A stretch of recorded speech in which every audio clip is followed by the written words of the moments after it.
PTSD service dog and those who train PTSD service dogs, you know that the skills that they actually employ and the things that they do for us are completely different. So what I'm going to actually do is I'm going to turn it over to my wife Jocelyn at this point, and she's going to talk about the impact that Ty had on her life as it affected my life that affected her life. Sort of those, one of those, I know you know, but you don't know because you know. But anyway, my wife Jocelyn. Hi, I've never used a mic, so I really don't know. I don't normally talk. You're a virgin. Yes, anyway. The mic. Anyway, how it made a difference. Well, within the first week, Ty was starting to alert to nightmares. How? I really don't know. But he would have a recurring nightmare at 4:30 in the morning and have night sweats like soak the bed. Anyway, when we were on course, she started nudging him and waking him up. Now, she wakes him up even before they get into the real REM of the cycle. They break the REM. So he doesn't have night sweats anymore. He doesn't even hardly remember a nightmare anymore.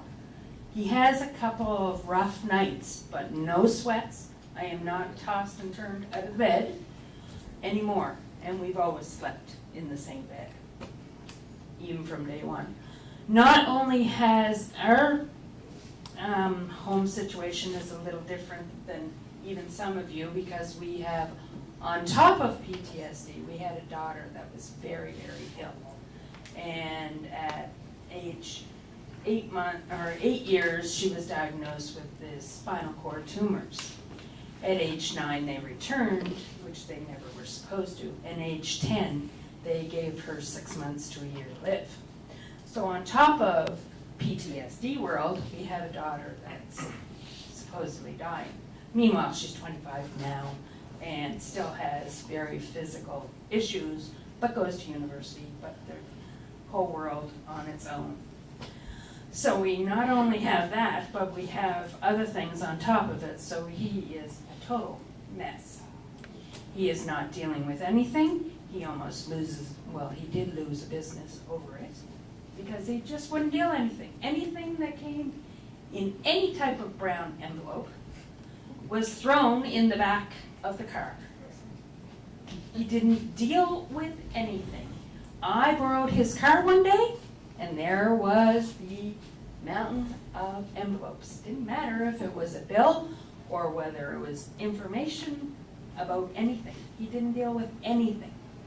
Since he's gotten Ty, he is, well, you all know what he did this summer. Well, most of you know what he did this summer. He walked and raised funds, hoping to buy, or enough funds to be able to give service dogs free of charge, or help with the handling of service dogs for other veterans.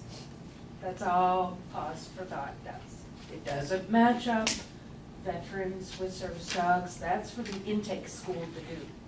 We just provide money, and we have. He'll get into that later. He's more interactive. He actually has started getting in touch with a lot of his classmates that he hasn't seen in over 30 years. He actually last week went to an RMC luncheon that he's never done that. Oh, well, I can't say that. He did do it once, but didn't last the whole luncheon. He never participated in any of the kids' activities. He would occasionally be there, end up at the hospital, and then run away to wherever he went. In the end, he was living in our back shed before he got the service dog. He told me he was going out there to do leather work for his rheumatoid arthritis, which he partly did, but he also stared and did what veterans do in crisis. Nothing.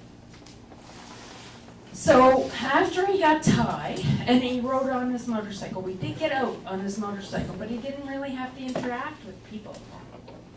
at any point in time, and he used to go like a bat out of hell on that motorcycle. In fact, one time at, I think it was the Cobgood Pass, this guy came up beside us and almost cut him off. Well, you know what most happens?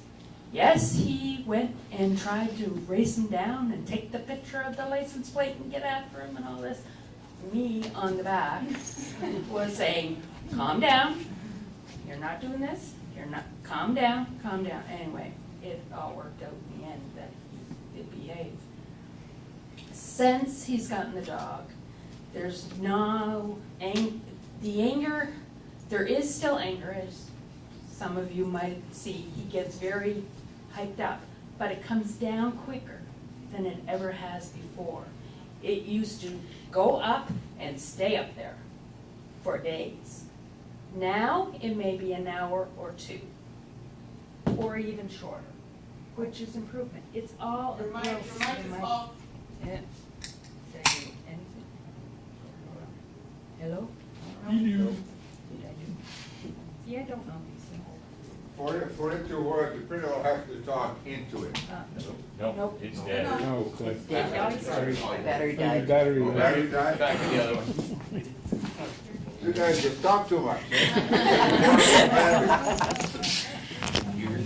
Anyway, is this one on? Okay.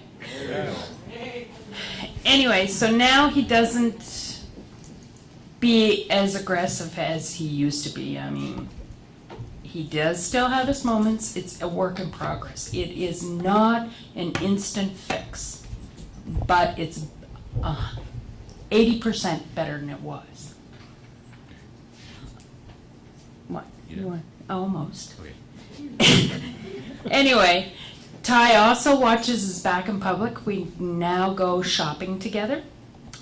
He does interactive behavior, and if Medrick zones out, which he sometimes does, and you think he's paying attention to you, he will have no idea what you asked of him later because he's totally zoned out, but Ty will start alerting like that.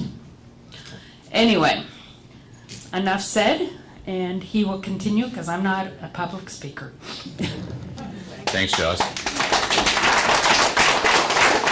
So, what happened, and you know, I guess you get a sense that it certainly wasn't the land of milk and honey or wine and roses at our house. And when the opportunity to get a service dog arose, I wasn't in a financial position to do that because I was living in a woodshed.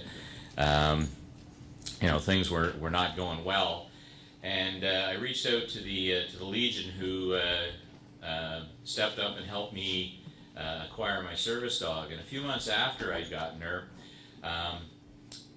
I was having another problem, and I know it sounds like the problems never stop, but this one, how many in the room are actually former or current serving military?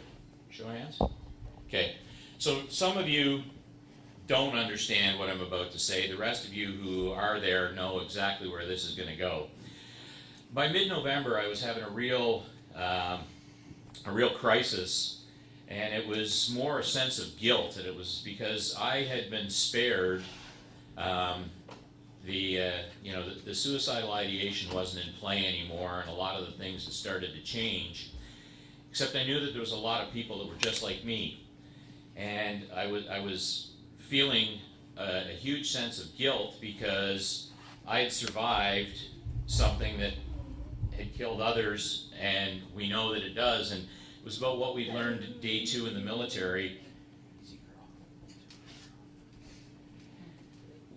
We learned how to do the fireman's carry. We pick our buddies up, we take them down off the battlefield. We don't leave our buddies out there under any circumstances. Except I had this problem in that I knew that we had hundreds, if not thousands, of guys, gals, that had been to all of those places, operationally, Gulf War, Rwanda, Somalia, Haiti, Bosnia, Swiss Air, Afghanistan, and they were struggling, and they were just like me. Their individual stories might have been different, but after they got hurt, it was very much the same. And they were living in their basements or their woodsheds. battling their addictions, their demons, their dysfunctional behaviors, and all of the downside, suicide, homelessness, addictions. Easy. That could be an anxiety attack. Those are the things that and I just knew. Easy, good girl. They're doing a job, I guess, eh?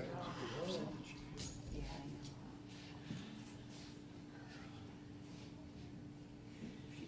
So I had to figure out a way to help other people. So last summer, on the 1st of August, I left on a walk, and Ty and I, we did 1,065 kilometers over 50 days, and we were in 50 communities, and through the help of the Legion and a lot of other people, and in fact, one of my friends here in the room that I went to NAV school with, Vaughn Cosman, Vaughn handled everything.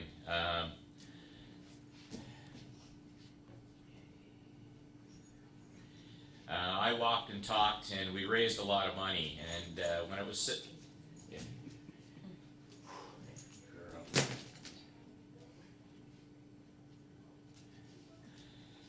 when it was said and done,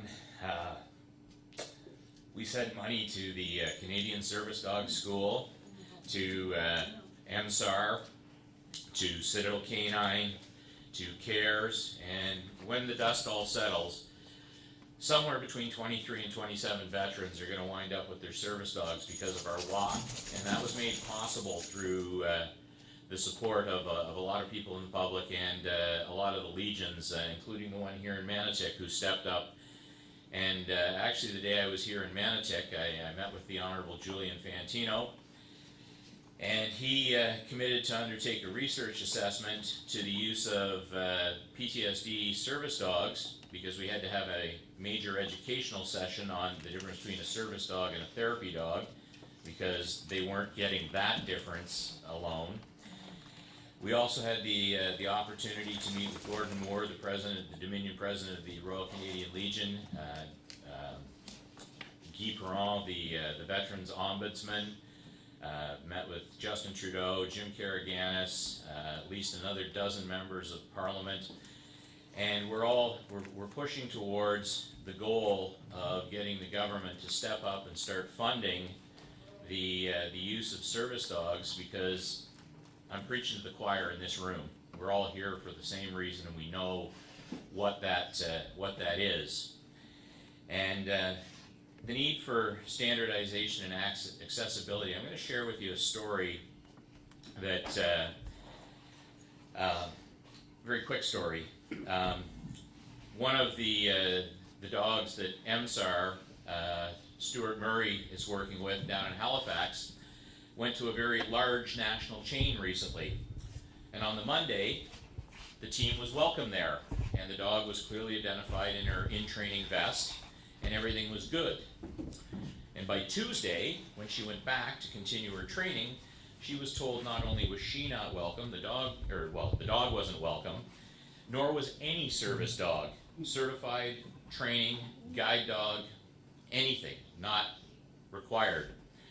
So a couple of phone calls, and George Leonard and his staff reached out to the National Chain's head office, made a couple of inquiries, and last Sunday had the opportunity to go to that same national chain with the trainee and her dog, and we went in and we were there less than 5 minutes, and the same manager that told her she was not welcome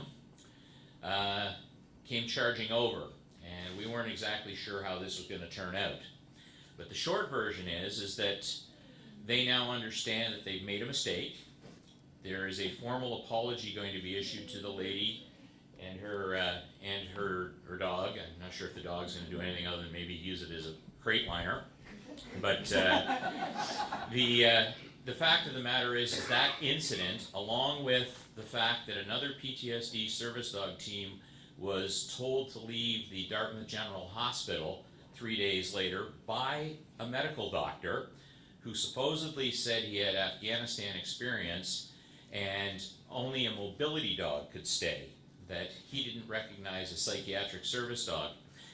That prompted what is going to become, with Stuart Murray's assistance, he's working on the same issue in New Brunswick, that New Brunswick and Nova Scotia are going to look to implementing the Medical Service Dog Act that will give all certified service dog teams the same accessibility rights as Maritimers have under what's called the BPRA, Blind Persons Rights Act.